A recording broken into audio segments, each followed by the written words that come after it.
So in your ideal world, if you're, it's always good to ask folks who run, say, non-profits or businesses that have social kind of good at the end of it. What would have to happen for you not to exist? So essentially, what does success look like for you? I hope, you have a kind of a conception of why you wouldn't be needed, because this is one of the ways to almost distrust some charities, that their survival is dependent on the problem being perpetuated, which makes you kind of go, So you want to end world hunger, but really you have no concept of world hunger ended, and so you're just kind of this perpetual whatever. So, yeah, which I it's always scary to think about. But I guess for you, what does success look like in your ideal world? Is it a world where there's no billionaires? Is it because another question to add to that one, once you answer that, is it even possible to become a millionaire without exploiting people? Wow, this is a great question. And, this is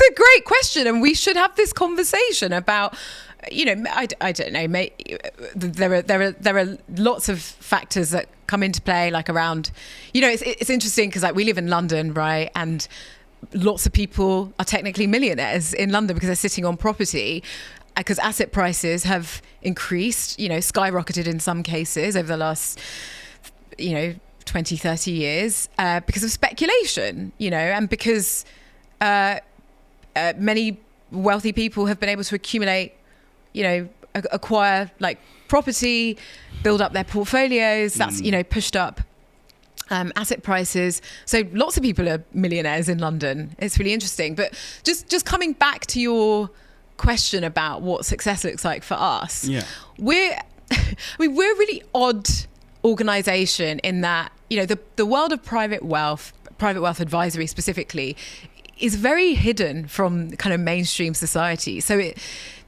is, I have this particular set of skills and experience in the private wealth industry that I am leveraging in service of a new economy, essentially. If we exist in our current form, doing the same thing, supporting individuals and families on a, consultancy basis, helping them to set limits on their wealth, helping them to navigate their practices around tax, ensuring that they're in alignment with their values, and pursuing redistribution in a way that is very strategic and that creates to the development of a new economy that is just and fair, then we will have failed.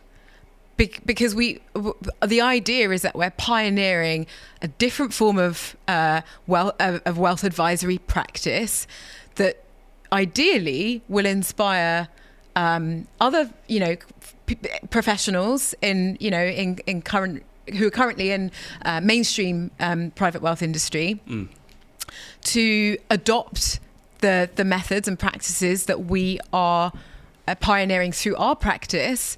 And hopefully we will see in the coming years a new generation of wealth advisory firms that are exclusively dedicated to supporting wealthy individuals with supporting the new economy and supporting them around alignment of their wealth stewardship with their values. And our hope is that this does lead to advice that doesn't operate on these two main assumptions, that everybody wants to accumulate as much wealth as possible, regardless of how much they have and regardless of how much they need. And, the second assumption being that everybody wants to minimize as much tax as possible.